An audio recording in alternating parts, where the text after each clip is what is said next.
This is a stamp of the Isle of Man. It features tramcar number 1 of Snailfield Mountain Railway, but in fact, it is not a real postage stamp.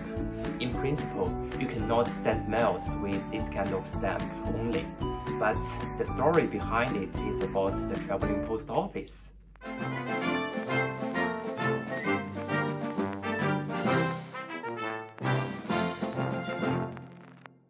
A traveling post office, or a TPO, is basically a post office on a train.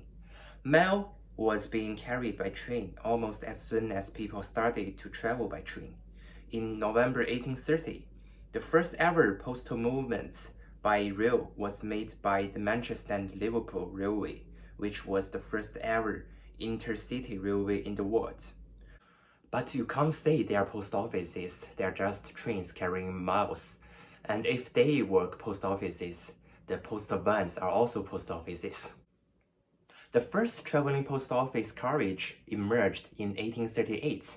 Mails were not only carried by train but also sorted on the carriage. Previously, mails were either sorted before or after the train journey. TPO was an innovation to utilize the time on the train. TPOs also collecting and distributing mails along the way, and in 1866, devices for picking up and setting down mailbags without stopping was invented. Then, with the application of mail sorting machine and the centralization of mail sorting, TPOs were gradually phased out. The last on-train mail sorting in the UK was in early 2004, but today, mails are still carried by trains. That's the brief story of the UK TPOs. Now let's move to the island. The Isle of Man Railway was opened in 1873. At the same time, TPOs were also taken to the Isle of Man. The TPOs on trains are not special. Something unique happened after 1893. Manx electric railways were opened. The TPOs are also on trams. First, let's figure out the difference between trains and trams. They are all vehicles running on the railway. In simple words, trains are long and heavy, trams are short and light. The words long and short refers to both the length of the trains or trams themselves, and also the railway and tramway. Trams are always means of transportation in the city. Sometimes they share the running area with cars and buses. Trains are always intercity or even international transportation. The classification has nothing to do with the power source, because modern trains and trams are driven by electricity. But on the Isle of Man, electric railway refers to tram, and the trains are driven by steam engines. Yes, they still only have steam trains now. In fact, the existing steam railway on the Isle of Man is even shorter than the Manx electric railway, but they used to be more steam trains like this. Okay, go back to TPO.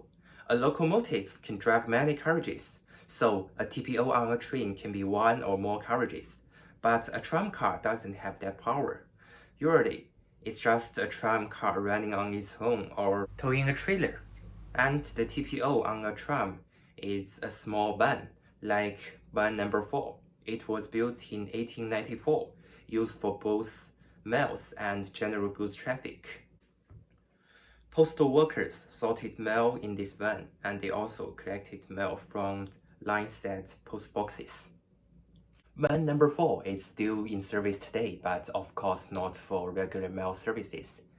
And it is used in some special events, such as the Winter Heritage Transportation Festival, which I visited. This is the van in Legacy Station. You can see here is the pigeonholes for mail sorting, and this side is for the sorted mails with the destinations. This is the souvenir cover I bought in Legacy. 2 stamps and 3 postmarks on this side. The one on the top is a real postage stamp. It was issued in 2018, which commemorated the 125th anniversary of Manx Electric Railway. It was cancelled by the Manx Electric Railway postmark in Ramsey, and here is an MER mail sorting tender number 4 postmark, refers to the 1 number 4. The stamp at the bottom is similar to the one I showed you at the beginning. They are the Isle of Man Railway letter stamps, firstly issued in 1971, even earlier than the postal independence. They are used for commemorative occasions, such as the Transportation Festival. The other usage of the stamp is to pay the service charge of the traveling post office. For example, if you want to send a postcard to the UK, it costs 67p today. But if you want to send it on the tram, then you need to buy these 55p stamps in addition to your 67p postage. I sent a postcard to myself in Lexi, but I was late. They have finished mail sorting. But the staff here was very nice.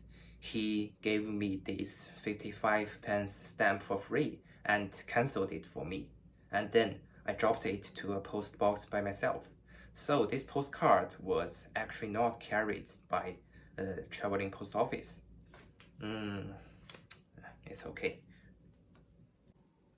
The one I showed you is the Snailfield Mountain Railway letter stamp. The mountain railway is actually also an electric railway, but it's treated as an independent part. It connects Lexi and the summit of Snailfield, which is the highest point of the island. I took the tram in a rainy day.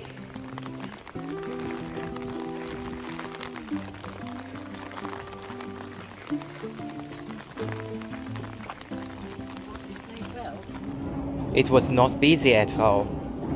There were only 3 people on the tram.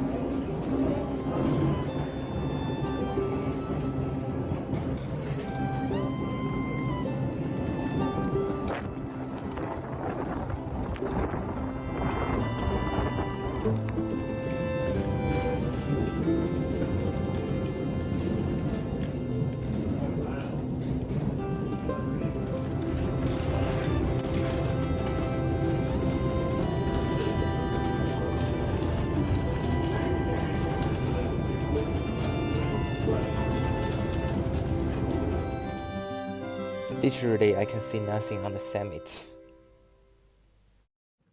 There is a restaurant on the summit. You can send mails from there, and mails are carried by tram. And there is also a cover of the mountain railway. This is the stamp of the Snailfield summit, one of the first Isle of Man stamps I have shown you in my last video. And there are 2 other postmarks of the summit. And similarly, mails post from the restaurant needs an additional 55p. And I was sending a postcard to myself again, but I didn't know the rule of using stamps on the summit. Neither did the staff in the restaurant, and they are not postal workers. They said they don't have any 67p stamps for me, but they got a lot of 55p stamps, and actually this one. And I just pasted 2 stamps on my postcard and thought it should be enough. But later, I looked into the stamps. They looked weird because Isle of Man stamps always have either Queen's portrait or a royal cipher. This one has neither. And I realized they are not real postage stamps. They are Cinderella's actually, and felt I wouldn't get the card. But I got it.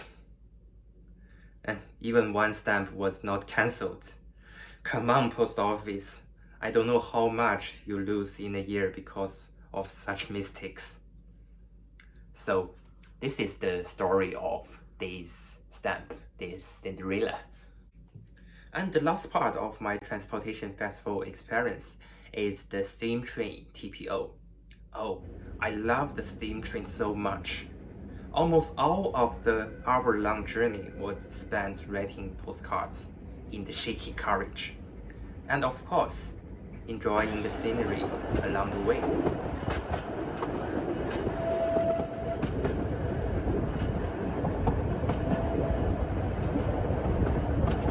And this is the correct way to use the TPO and the postage stamp and the railway letter stamps.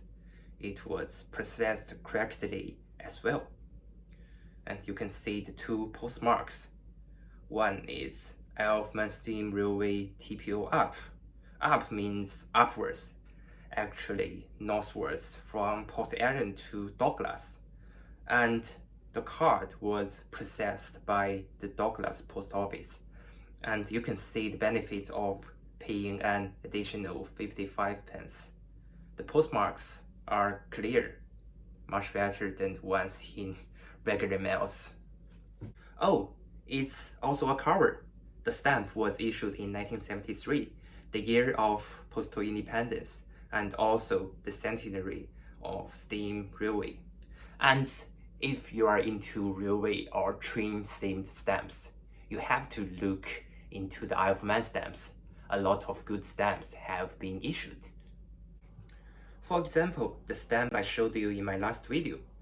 I thought it was a horse-drawn carriage, but it's actually the Douglas horse trap. It is one of the last surviving horse tramways in the world, but it is not in operation now because of this. The latest issued Isle of Man stamps are also related to railways. A very interesting set of stamps. It's the Thomas and Friends theme. In the TV series, the fictional island of Sodo is between England and Isle of Man. So there is a little connection between this series and the Isle of Man. The stamps are good for sending some Christmas cards and could attract some kids.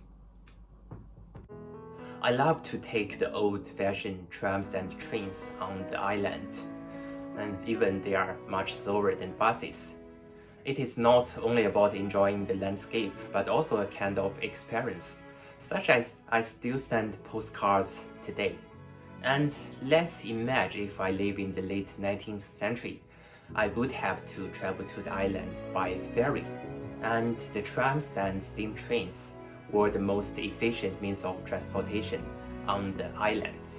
And if I was lucky enough could afford to take a train, I was likely to write postcards to great friends and family and uses the TPO to send them.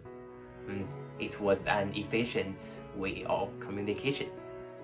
Don't take for granted the ease of living that we have today. It was the work of countless people, such as workers, engineers, and scientists. We should be grateful. I love the Isle of Man so much, so one video is not enough. Maybe there will be an episode 3, but definitely not the next one. I will talk about something else. And that's for today. So if you like my videos, please subscribe and follow me on social media. Thank you for watching. See you next time.